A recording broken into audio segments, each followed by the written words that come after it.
throws off his shot, keeps the teammate alive for Splyce, and now they are in position to put this bomb down. All three players grouped up. They didn't see Nagafen's feet, but they get all 3 kills in 2 seconds anyway. That's aggression at its finest. They started slow, but when they took down that one player, it was Nameless, I believe, and they started the push, they knew exactly where Nagafen was. He can't sit around and start no-scoping everyone. They put the pressure on, they get up close and personal. Fantastic round for Splyce. And did you see the shots from Mad Cat? Did not miss a bullet on those 2 players at the end. Jerd the bait, Mad Cat the punisher. It's Splyce with your opening round. And you have to keep your eyes on Nameless here.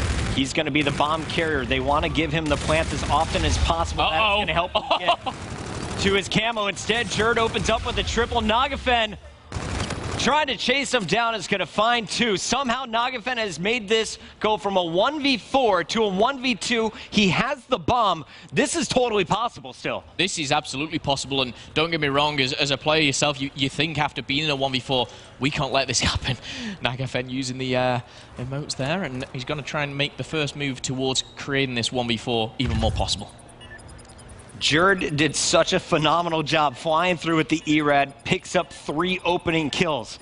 Yet your bomb still gets planted here in round number 2, the first attacking round for Nagafen, and he has to defend the bomb versus 2 opponents. Mad Cat's been spotted, knows the cover is coming. Zero will find him. Easy defuse for Splyce. They played that perfectly in the 2v1. 2 rounds back-to-back where, you know, they've stuck as a team, they've pushed the pressure points, if you like, and when they find him, they punish him once again. And Splyce, I almost think after that 3-piece from Jerd, they maybe should have, you know, finished it a little bit cleaner, but they got the job done once again. Solid play through and through. A second gunfight won in the back of the map here by Splyce, as this time it's Zero with the kill. Nagafen talking over the strats on defense with the team. Is he going to pull out the sniper for the 2nd time in a row? Splyce, they went B, a very slow push to B last time around. Nagafen was able to pick Bance, but Splyce still won the rush at the very end. It really does feel like Splyce has done their homework, because this is not what I'm used to seeing from Splyce, this slow, methodical gameplay. However, going in, pedal to the metal there, Zero and Mad Cat find 2. And again, the numerical advantage does favor Splyce. Study and Nameless do back off. It looks like they're trying to regroup. Look out for player number 6. Study is looking for an intro kill. Meanwhile, you have Nameless slowly positioning on the flank. There is Study, pick 0, so this makes it a 2-on-2 for EG. Study will fall, though. Mad Cat picking up that one. That's such an important kill. They stick together. That time they don't know, and now a 1v1 Bance versus Nameless. We've got 25 seconds left on the clock, yet to be defused, though. And now, in a bit of a sticky situation, it's got to come down to the 1v1, stuck in a corner, and Bance comes off better. And I'll be interested to see if Nameless goes back to the K-Bar after that round. You saw him moving in with the NV4 here. It does more damage at range, but up close, prefer to have that faster fire rate of the K-Bar. And you see Bance with the SMG, able to get the kill. Yeah, Bance, such a versatile player. Again, you talk about, you know, an all-rounder and, you know, this new generation of Call of Duty where you can't just be one person who does one role. You've got to be able to be diverse, and that's Bance in a nutshell. Here comes the EG squad. Meanwhile, you have Splyce all over the B bomb site. They're about to run into each other. FTL jump keeps Jerd alive, and now he's got teammates in support. They're all going to swipe in at once. And it looks like Jerd is going to choose to pull out the score streaks. Here comes the Scarab, picks up the kill on an injured Nameless. And now the Flood, you're up a man. You have total control of the bomb site, chase down the opposition. It looks like their heads have come about them as Splyce is going to back up, all 4 running together, holding hands. The first player they could spot is Havoc, who is waiting in the middle of the map. Yeah, they're like a pack of wolves right now, and that's what I mean about Splyce changing things up. You know, they've been very slow on the attacking rounds, but on that defense, they use that FTL to their advantage. But one player coming from behind, Jerd once again standing out, 6-2, I believe now, on a 2-kill streak, 3-0 already. Well, 25 seconds, EG on the back foot. I think we have the best observer in the game right now. Aches crushing it, stays on board with Jerd, has confidence he's able to get the kill, goes over to Study for the double, and that's going to be it for Study. No more after that. A perfect 4-0 start here for Splyce. And I believe he's just given the defuse towards Jerd as well, probably working towards that FTL once more. It wouldn't surprise me if he gets it again. The worrying thing is now for EG is they were a team which, honestly, I thought they may be able to take Splyce on Search and Destroy. It was their weakest game mode for Splyce, and this is where I thought this may go, you know, the longevity of this series. And by the way Splyce are performing, it just seems like they've done their homework, like I've said time and time again on EG, and they're reading them like a book. I want more from EG. Man. They look flustered. This is supposed to be your best game mode, or I guess statistically your second best, but you're known for your search. 0-4, not the way they were hoping to start on Crusher, and now you see Jerd flying through the air. He's going to find Havoc. There's just not enough support. Study gets a big grenade, though, takes down Zero and Jerd, and Nameless finds Bance. So just like that, they turn the table, and this one goes in favor of EG. Down 3. Can they start a rally right here? It was a must-win round, and you know what? By the way that they're playing, they definitely can. They need to start working as a team more, because what Splyce are doing is they're just trading kills. That's what Call of Duty is about. You know, you've got to be there to back your teammates up, and I feel that Splyce, they're just trading more efficiently right now. If EG can go toe-to-toe with that, they definitely have that raw talent, that natural skill to win this. You saw Nameless making the play call. Here comes the bomb in the hands of Evil Geniuses. The attack, it's going to the bottom of the map. Meanwhile, you see those yellow arrows. They're looking, they don't see anybody. Now they're pushing more aggressive than ever, trying to get on a quick flank. A bit spread out, though, is Zero. He is at the very back, checking every single corner. Now they know where the position is going to be. Mad Cat will wait for his teammates to distract and then try and push in. And Bance is going to pull a study, picks up both kills there with the grenade. And just like that, it's Zero and Mad Cat. Basically the exact opposite of what we saw in round number 5. This is going to put Splyce up 5-1. Yeah, the perfect pinch comes in, and Mad Cat finds himself in a very favorable position. A nice, easy kill. You've got to feel, though, Havoc right now, 0-6. We're going into potentially the last round of this Search and Destroy game. He's not picked up a kill. He's a player, not only, you know, EG is a team notorious for Search and Destroy, but he is that S&D god. You know, he's the one that starts those flashy plays, picks those first bloods. And I think the big difference here is it's Jerd getting the best of him. When you look at the setups, Havoc is the farthest up-pushed player. Yep. He is going to be that first line of attack or defense. On the other side, it's Jerd who is constantly just hitting the wall runs, jumping at him with a K-bar and winning the gunfights. Here's a 4-man stack. All 4 players from Splyce are going to be pushing up. You see the Centurion has been thrown down by Mad Cat. That is going to zap anyone trying to run by. Jerd going to fall at the hands of Nagafen, but Zero picks up 2 kills. It makes it a 2-on-2. And look at them. They've turned around straight away. The Centurions pick one up, and they know it. They're closing them down. Havoc read like a book. That's going to be 0-7 for them. Splyce should be able to close this. Very well played. And Zero, he still has his payload. 0 kills for Havoc. Zero, he's got a reactive here. And what is going to be the final play? Uh-oh, reactive use, 6-1. Zero. We've seen Zero making so many camo plays, now doing it with swapping things up in their Search and Destroy. A massive them on match point after just 2 games. Splyce against the wall. Yeah, a Splyce there for me. Again, I didn't expect it to be that close on hardpoint. I didn't expect it to be that close, that dominant, sorry, on Search and Destroy. I thought EG was going to take that S&D and, you know, go toe-to-toe and make this uplink a little bit more interesting. But Splyce, they've come here to win this playoff. They're not just coming here to settle for top 4 or top 2 or whatever it may be. I'm just worried, are we seeing the same EG as we did on day 1? Now, this looks like the rough EG.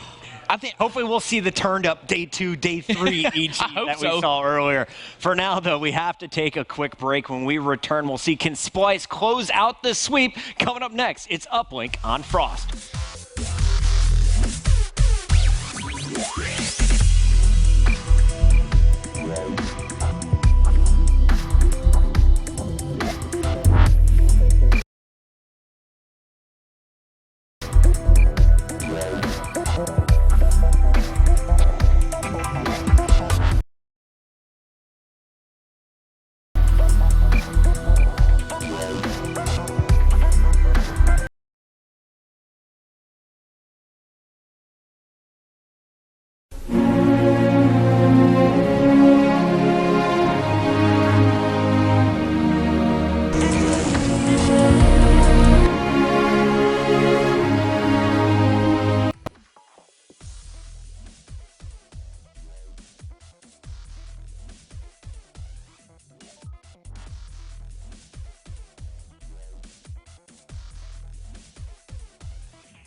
really kind of utilized, you know, the payloads a lot better. We saw reactive being used by Zero very, very well. In Hardpoint, we saw the camo play obviously not being able to be used. FTL was used by Jerd in the Search and Destroy as well, just to stay alive. I really like the way that they're playing this at the moment. They're playing with confidence, and I think that's what they need. You know, usually when it comes to these playoffs kind of times, we always see Splyce. They always say, oh, we've got drawn the short straw, we've got Optic first round. This time, they have no excuses. This is the best bracket possible. If Yeah. you're a Splyce fan, if you're a European fan, this is the only European team in the tournament left.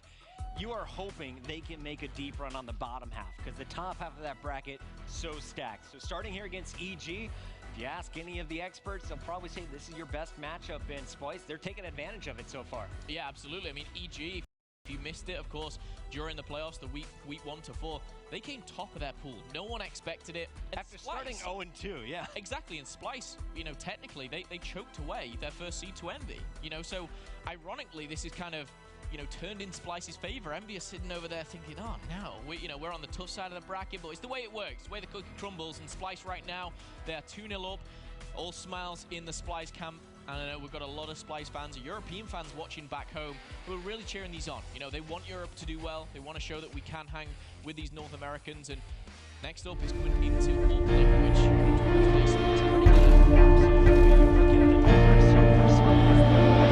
Mode in